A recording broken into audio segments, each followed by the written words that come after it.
What's going on? Mind Design Podcast, episode 23, I believe. I'm Ron Carter. This is Brian Marsolais next to me.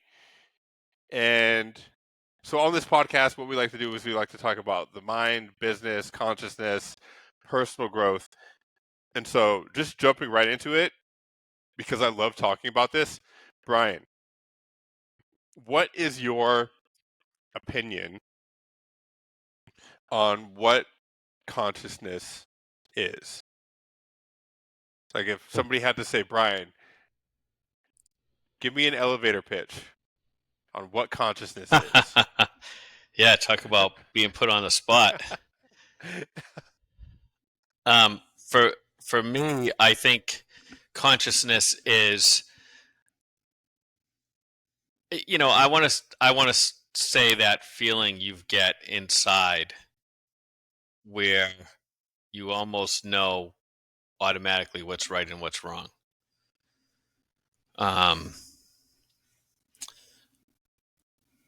Yeah. So, do you mean like a moral sense of judgment? That's what consciousness is?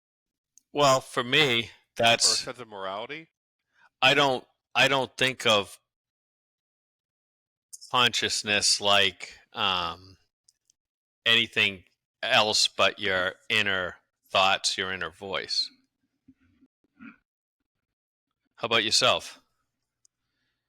Well, I look at consciousness as, wait, more than happy to go back to that. I got another question for you, but I'm going to answer yours first, actually, right? Because that's fair. So I think that's the magic question. What is consciousness? I feel like, science will tell us that it's this thing that's produced by our brain, right? Like we have this brain and then it produces consciousness, and it's our ability to be able to be aware of one's self, Mm. right? I think I simplified that, but that sounded like a Webster dictionary type thing. Yeah, true.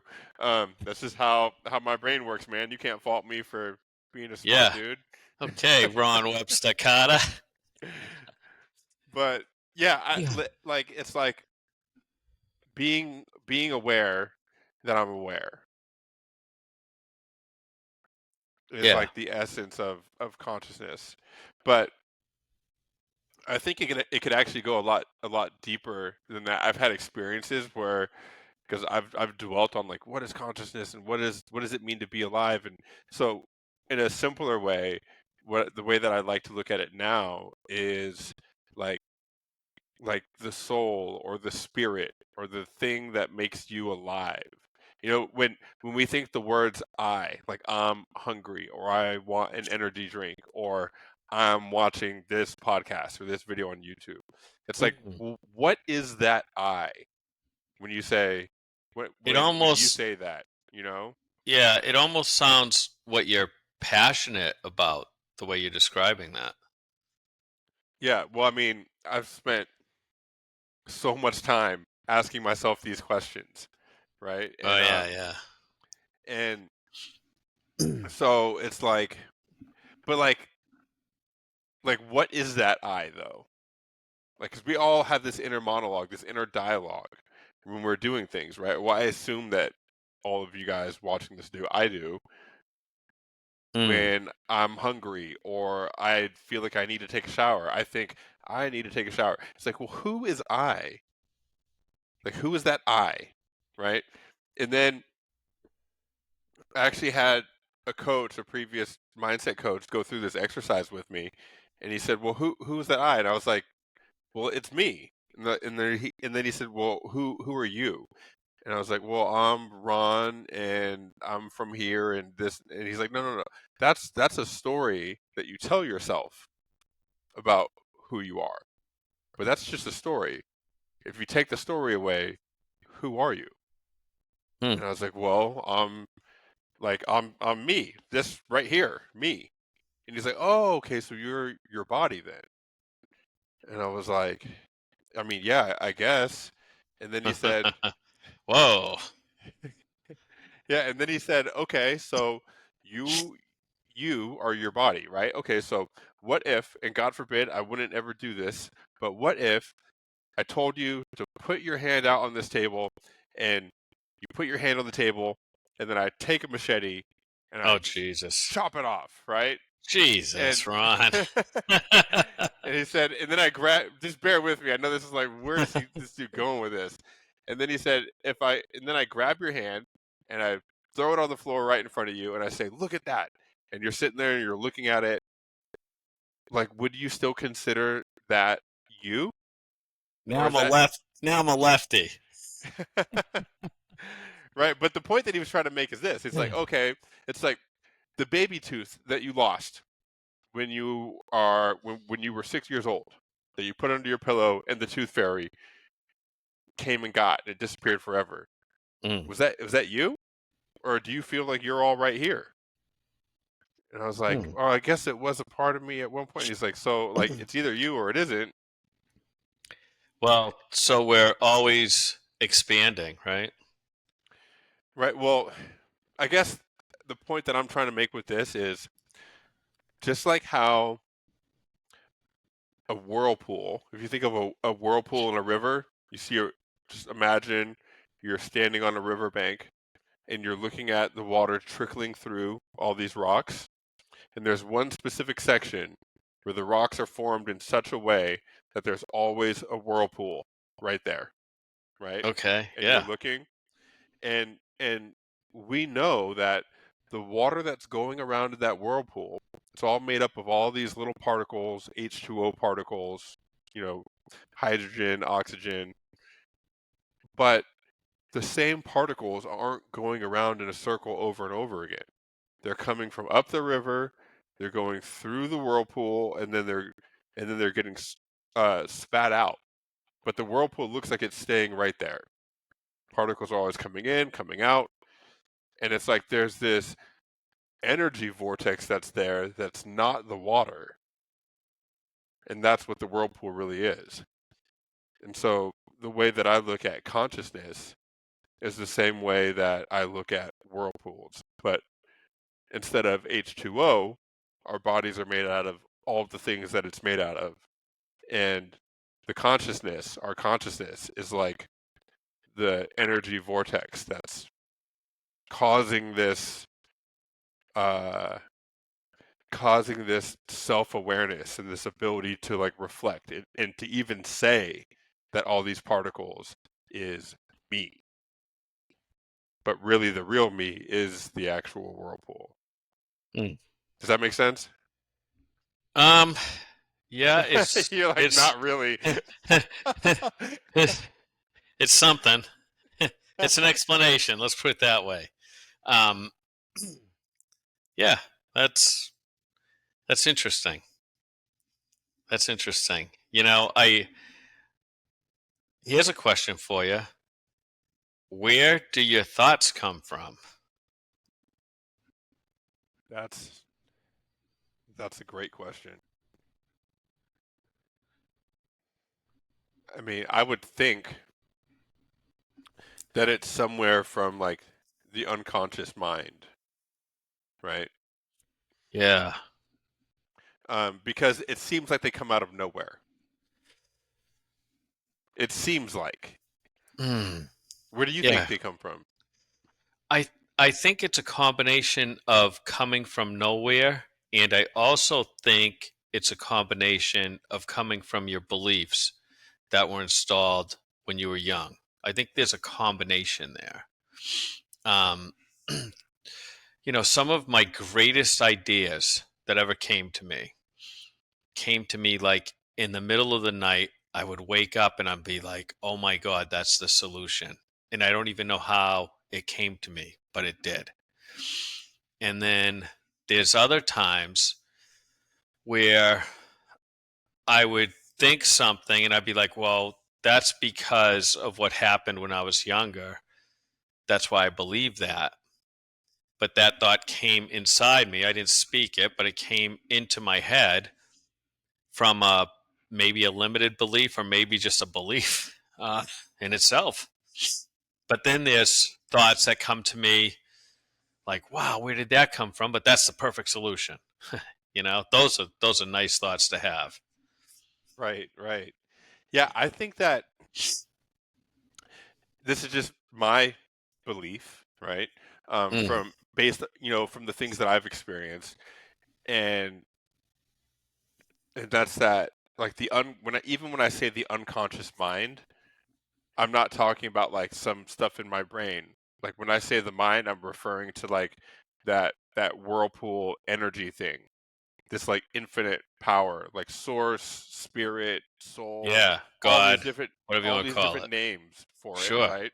Yeah. Um, and it's the part of that. There's a part of that that I'm aware of all the time. I'm aware that I exist. It's like I have a little bit of that energy, enough to see that I exist and that I think and that I'm autonomous and that I make decisions. And but then there's a whole other portion of it that I'm not even aware of, and that's when I say the unconscious mind, like that's what I'm referring to. And Mm, so I think that beliefs can be installed and embedded into the unconscious mind, and we don't even know that they're there most of the time. Like, um, it's a really good saying that I've heard, and that's that uh, we question all of our beliefs except for the ones that we know are really true. hmm. But Because is the things because the but things that we think are really true, that's just a belief that we believe so much we don't even question it, and it's just exactly. embedded in there. Isn't that the definition of belief to what is true? What is the definition of belief? I think it's something like to what you believe is true. Let's see. Well, we're about to find out. What is the definition of belief? An acceptance that a statement is true or that something exists. Yeah. Mhm.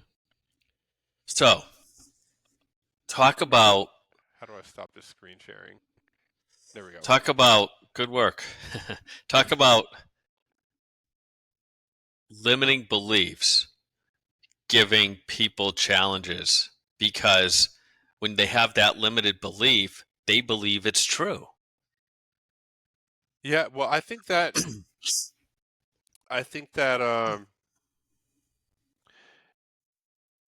a lot of the pain and suffering around limiting beliefs is caused by, at least in my experience, this is what caused it in my experience.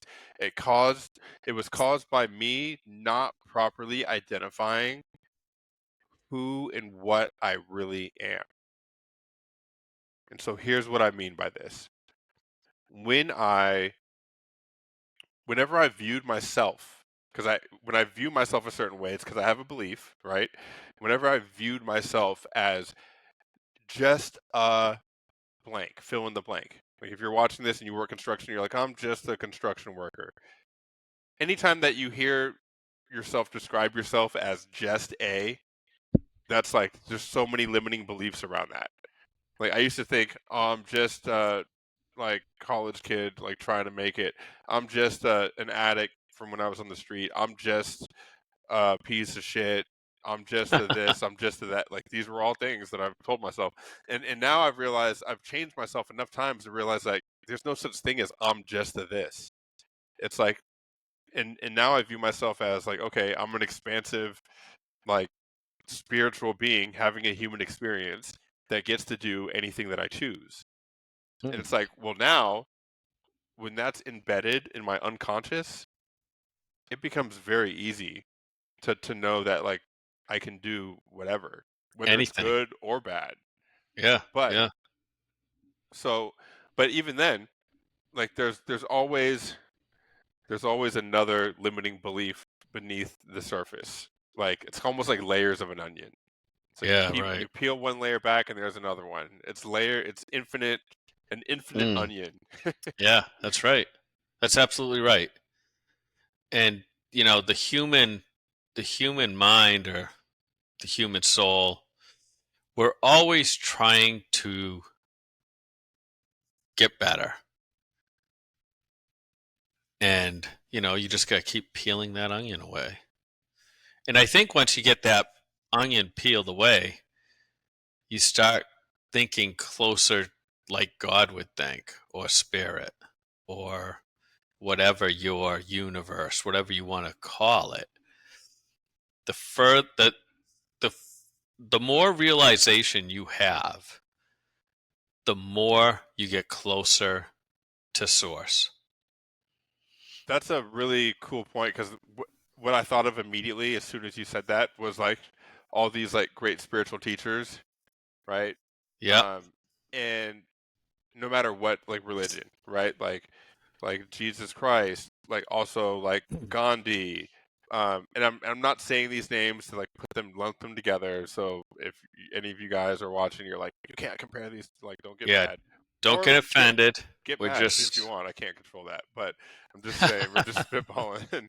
um, and so like, but I think of like Eckhart Tolle, right? yeah, Like yeah. Mahatma Gandhi, Jesus, Muhammad, right? Like these different people that we all know, and I think about how they have lived their life from this perspective of source, and as an example, right?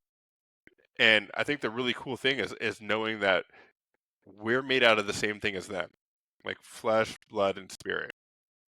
And Mm. and I think most of these religious teachings were meant to like there's always like this prodigal son like in almost all these religions except for Buddhism. They don't really have that, but I mean they do have the Buddha, right? but but a lot of the Buddhist teachings were that like okay, he was like a really rich prince and then he went out and made himself poor, like just seeking self realization, like through a lot of suffering and trying to figure out who he is, trying to figure out like who am I really, which is kind of like what we were talking about earlier with the whirlpool thing, and then Buddhism like spawned out of that. And but I think it's like realizing that we're the same as all them, and we have that same power to be able to create and to be able to transform ourselves or our environment or lead by example. Um, I think that's Yeah. really cool. I think that's a cool topic to say, And I believe in the Bible, and I don't want to screw this quote up, but I believe Jesus said, "You can do everything I can do and more." Have you ever heard that one? I have. So it's almost like when you figure out how the mind works, can you literally heal people? Well, here's a crazy thing, right? Um, what that made me think of is the fact that when you go to the hospital for something, like say you break an arm and you go to the hospital and they set it, like they don't fix your arm. We like to think the hospital, you go to the hospital, the doctor fixes it. Like Oh, that's what a they great point. what they do is they put your body in the best conditions for it to fix itself. Right. Right? Yeah. Like they put the bone right back next to where it should be, but it's still Yeah. broken. They put a cast around it so it doesn't move, and then and then it fixes itself. The body Right? heals the body. Yeah. Yeah. Yeah. The body fuses together. That's a good point, Ron. You know, have you ever heard of Joe Dispenza? Probably, of Yeah. course, right? Of course. Yeah. And how he wrote a book called The Placebo Effect. Mm. Pretty good book if you have a chance to get that book. It's just how you can heal yourself. And he was in a horrible bicycle accident. I think a van hit him, broke his back, literally broke his back. And they told him he'd never be able to walk again and all this. And then he used his mind to repair his back. and now he's back to being pretty athletic. It's a pretty amazing story. I think that's I think that that's a great example. It's like, some people might hear that. I know I used to hear stuff like that and be like, "Oh, like yeah, right." I would hear stuff like that and think that. Oh, I'm sure But we're gonna get the comments on that too. you right, know? but here's what I think of though. It's like it's the same thing with like okay, for like business, right? Yeah. Because what we're talking about here is not just like being able to heal the body. We're talking about the mind having a thought, forming a belief out of it, and then that experience showing up in the real world, Yep. right? And it's usually not automatic. Like he didn't. I'm sure he didn't believe that I'm going to heal my back, and then the next day his back's good to go. Like it Sure. took work and effort while holding that belief, and Yeah. um, and there was probably a bunch of people telling him that that's not what's going to happen. Yep. At the same time, and then him still having to hold the belief while that's going on.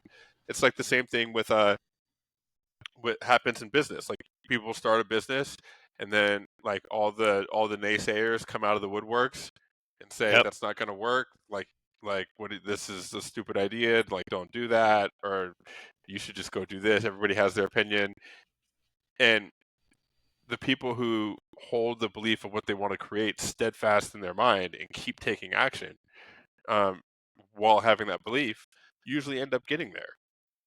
And it might be after a couple failed businesses and different pivots, but they end up getting to where they want to go.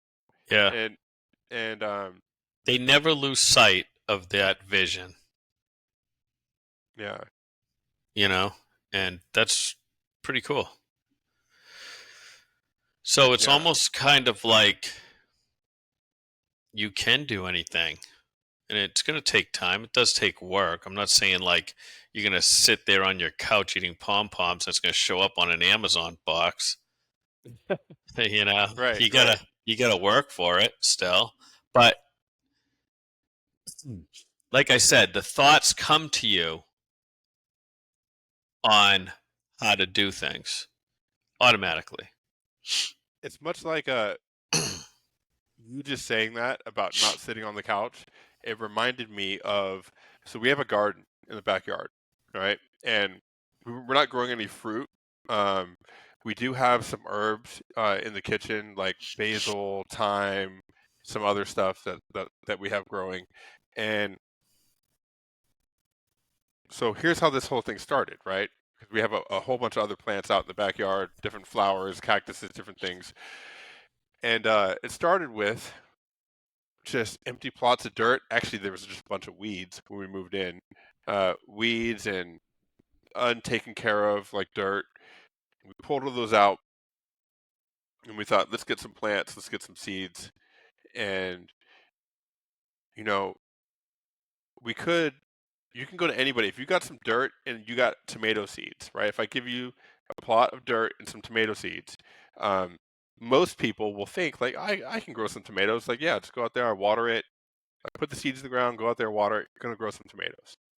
It's like yeah, that's part of it. But after the tomatoes start growing, the plants start growing, and then you realize that there's these hornworms that keep showing up and decimating your tomatoes before they're even fruiting. Now you got to go out there, you got to spray them with neem oil, and you got to water them. You got to get the little caterpillar eggs off of them. You got to like show it some love and some care and some work that you didn't expect was going to happen. But you can Mm. give up, and then the tomato plants get eaten by all the caterpillars and all the other things, and then you don't get tomatoes. Or you can do all of the things that popped up that you didn't expect that you'd have to do and keep going, and you will have tomatoes. And Mm. so it's like I learned this because like right now our basil plant, it was looking pristine, immaculate, fresh basil and everything that we make that has basil in it, right? And I looked at it the other day and I saw all these weird like brown spots on it, and it was like this Uh-oh. sappy fluid. I was like, "What is that?" And I looked even harder. Aphids are just all over it, like everywhere. And I looked it up, and What are they? aphids, they're like these little green bugs. They suck the juice out of the Oh, plant. that's And just horrible. Yeah, it's like, what are you guys doing in here? And it's inside. It's like, how did you get in here? Oh, that's even scarier. Yeah. So we took care of it. There's this stuff called neem oil. It's like an organic like oil that insects So, don't like. where did And they come from? well, there's a screen right next to it. It sits in a window in our kitchen, and there's a window that opens. It's like the kind with like a crank that opens Yeah, up. they got through the And screen. yeah, there was one little part where there's like a hole like this, like a tiny little hole in the screen netting, and one Ah, of them had to get in there and then lay some eggs, and it's all wow. tracking. But the point is, Huh. like having the result that you want, whatever it happens to be, it doesn't come from just thinking it and feeling good while you're thinking it and then doing nothing. Right. You Yeah. gotta act. You gotta act. There's actually a lot of analogies for this in the Bible um, when it comes to like tending the garden. Like, and I'm paraphrasing. I don't even remember where this is from, but this is like actually why I like that text because a lot of it's like a guide for living. Even though I don't consider myself religious, but it's like each man is supposed to tend to his own garden. Yeah. And so when I hear that, what I really hear is that as humans, all of us are supposed to tend to our work. Like whatever the work is, and I don't mean your job, your career. I mean you hold the vision of what you want to create in your mind because we're all godlike, right? That means we can envision something and then create it. And so we find out what that vision is for us, and then we work in our quote unquote garden, whatever that happens to be, Mm. to bring the fruit about. And that's like the cool thing that we get to do here um, on this planet. Yeah. We gotta fix the screens. Yeah, fix the screens and put neem oil on the plants. Man. So, did you get rid of the insects? No, we chopped off a bunch of the basil that was like super infected. Um, I mean, Hmm. it's a really healthy plant, so it's going to be good. But we cut off a lot of the ends where most of the aphids are. Then we washed all the other aphids off of it. We put the neem oil on it, and that was just like yesterday. So it's sitting out. That neem oil is like drying, and What is that? What does the neem oil do to the basil, though?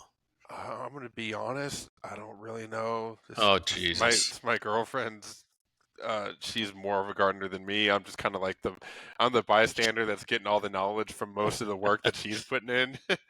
Yeah, yeah. Yeah, Okay. but I know that it's like it's something that let's see what it is. I don't really know what it is. I'm not going to take you guys all in a Google rabbit hole, but let's just see what is neem oil. Neem oil is a naturally occurring pesticide found in seeds from the neem tree. It's yellow to brown, has a bitter taste, and a garlic sulfur smell. See, it's Hmm. neem oil safe for humans. When taken by mouth, neem bark extract is possibly safe for most adults when used short term. Possibly. It's talking about like actually eating it yourself, though. It's like don't eat it. So it's Let's like go. Let's go back to the scent of it. What was the scent again? um, has a bitter taste and a garlic sulfur smell. Garlic sulfur smell. Wow. Yeah, but Huh. anyways, I Yeah. know that we got to cut this podcast a little bit short. We're trying out a new software. If any of you guys seen the other videos and this one looks better, let us know if this is an improvement. We got to let the video upload after we're done, and so and I got another call coming up. Yeah. Just check out the video. Don't worry about the content. Yeah, just let us know how the video is. Like, who cares about the topic? No, but as Huh. always, if you guys like this stuff, subscribe. Um, we like talking about this kind of stuff because, like, look, let's be real. Not that many people are willing to tell you that Jesus and Eckhart Tolle are in the same boat, and and that we're all like spiritual whirlpools walking around in this giant river called Earth. Connected. We're all connected. Yeah. Um, but yeah, that's what we like to talk about here. So if you like to listen to that stuff, you know where to find us. Right on.